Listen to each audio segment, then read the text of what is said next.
Vamos a ver ahora la segunda parte de la ecografía ocular básica. Vamos a hablar de la aorta abdominal y la trombosis venosa profunda de extremidades inferiores. Cuando estudiábamos la ecografía abdominal y sus grandes vasos, ya vimos que en el caso de la aorta abdominal destacaba el tronco celíaco, la mesentérica superior, las arterias renales y la bifurcación ilíaca.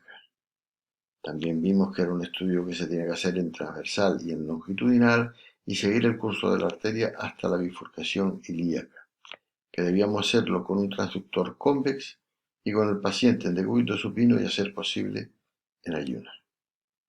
Vamos a hacer hincapié solamente en dos patologías, la disección y el aneurisma, y haremos hincapié en estas dos porque son dos patologías que no deberían pasar desapercibidas. Como vemos en el esquema, estas dos patologías aparecen en ese pequeño espacio que va desde antes del tronco celíaco hasta después de la bifurcación ilíaca. Y son imágenes llamativas, imágenes que se aprecian con claridad. En el caso de la disección, porque hay una doble luz, una luz verdadera y una luz falsa, porque la disección da lugar a una circulación paralela que luego terminará trombosándose, pero en los primeros estadios aparecerá una doble luz. Y en el caso del aneurisma, porque se va engrosando la pared paulatinamente y dificultando el flujo sanguíneo.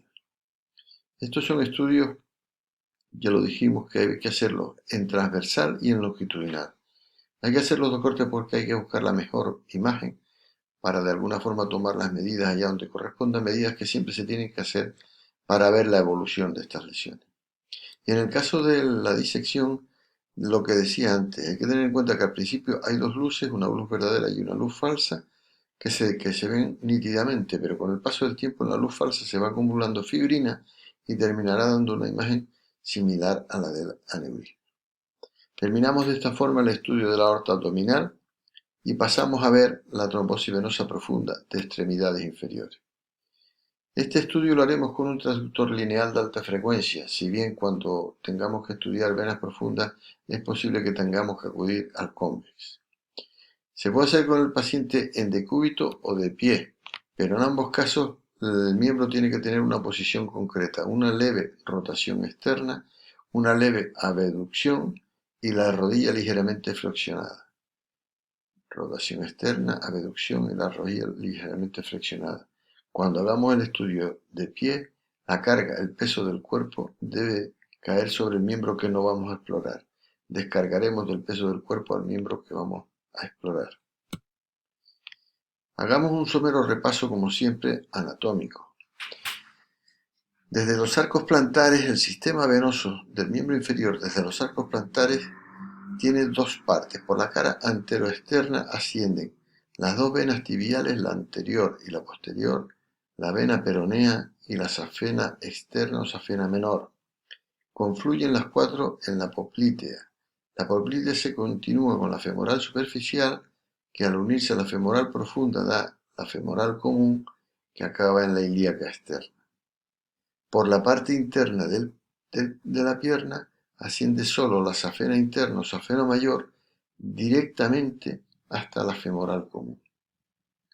Entonces, dos son los puntos imprescindibles de estudio en el caso de la trombosis venosa profunda. Uno es por encima de la unión safeno-femoral. A este nivel nosotros recibimos la información de todo el sistema venoso del miembro inferior y por lo tanto este punto es fundamental. Y el otro punto es a nivel popliteo, que es donde la poplitea recibe la información de las cuatro venas referidas anteriormente. Hay algunos autores que también dicen que debe hacerse otro estudio a nivel de la unión de las dos femorales, femoral superficial y femoral profunda, y que hay que mirar también la safena interna a nivel del hueco popliteo. Pero bueno, los dos primeros son los verdaderamente fundamentales. Y entonces vamos ya con el estudio. Nosotros tenemos que hacer dos maniobras. Cuando estamos intentando encontrar si hay trombosis venosa, tendremos que hacer dos maniobras. Una es presionar con el transductor para buscar el colapso de la vena y la otra es aplicar el Doppler color para confirmar la presencia de flujo sanguíneo. Como vemos aquí tenemos la vena y la arteria, y al presionar con el transductor la vena no se colapsa porque tiene un trombo. Y cuando le damos el Doppler color, la arteria coge flujo, coge color, mientras que la vena no tiene. Veamos algunos ejemplos. Hay un corte axial a nivel de la unión safeno-femoral trombosada. Este corte anatómico, punto importante, como siempre y como decíamos antes, para el estudio de la trombosis venosa, vemos aquí un aumento del calibre de la vena femoral común respecto de la arteria, porque tiene un trombo. Y aquí, como curiosidad, está el signo de Mickey Mouse inguinal, donde la vena femoral común es la cabeza y las orejas son la arteria femoral común y la safena mayor. Una curiosidad, no es más que eso. Otro ejemplo, vemos aquí una trombosis de la safena mayor. Una trombosis de la safena mayor que no tiene flujo porque no lo permite el trombo, mientras que la femoral sí tiene flujo porque le llega de las femorales y mantiene. Con el Doppler color nosotros hacemos el diagnóstico preciso porque nos da el diagnóstico con la imagen. Podemos observar la safena interna está trombosada. Una cosa que tiene la ecografía, que es importante, es que nos permite distinguir lo que no es normal.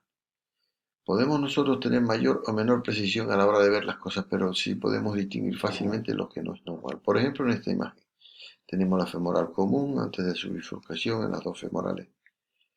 Y vemos esta zona aquí que tiene un flujo, además un flujo irregular, anárquico, pero tiene flujo y además dependiente de la vena femoral común. Pues nosotros a lo mejor no podemos decir lo que es o lo que puede ser, pero sí podemos derivarlo y lo derivamos y entonces sí tenemos obligación de describir con todo lujo de detalles el motivo por el que lo derivamos, es decir, el tamaño, la forma, la localización, sus relaciones, etcétera, etcétera. Esto es un pseudoaneurisma que si se trata con fibrina, si con una aguja se le inyecta fibrina, desaparece inmediatamente. Es una curiosidad, pero para aclarar que bueno que nuestra obligación es describir todo lo que vemos con todo lujo de detalle. Eso sí es importante. Y para terminar, quería que vieran este vídeo donde hay una trombosis poplitea que terminará obstruyendo todo el vaso. Pero además en esta imagen hay una curiosidad que no se ve con frecuencia, pero que en este caso lo hemos podido captar. En la pared posterior hay una disección, ¿lo ven ustedes? Hay una disección en la pared posterior que se está formando y poco a poco dará lugar a sus complicaciones. En resumen, de ecografía vascular básica. La ecografía vascular es la base de toda la ecografía. Usa todos los modos ecográficos, todos los tipos de transductores. Utilizando el Doppler espectral puede diferenciar arterias de venas e incluso informar del estado de la volemia. Puede detectar alteraciones en la pared vascular, estenosis, disección, aneurisma, varices y trombos intraluminales y sirve de guía para canalizar vías venosas. Hasta aquí hemos llegado con esta clase de ecografía vascular básica. Les dejo dos frases que me parecieron curiosas cuando preparaba esta exposición. Una es de un radiólogo brasileiro que dice que la ultrasonografía es donde el arte se expresa con mayor vigor dentro del espectro de la imagenología. Al ser operador dependiente solo con una gran creatividad y conocimiento científico se conseguirán las mejores imágenes y en consecuencia los mejores diagnósticos. Y luego una frase que a mí me impresionó de este urgenciólogo americano de la zona de Los Ángeles, que dice que el uso del ecógrafo en medicina equivale a encender la luz cuando conduces de noche. Y efectivamente, con la ecografía se enciende la luz. Gracias por su atención, espero que les haya servido esto y seguiremos en contacto.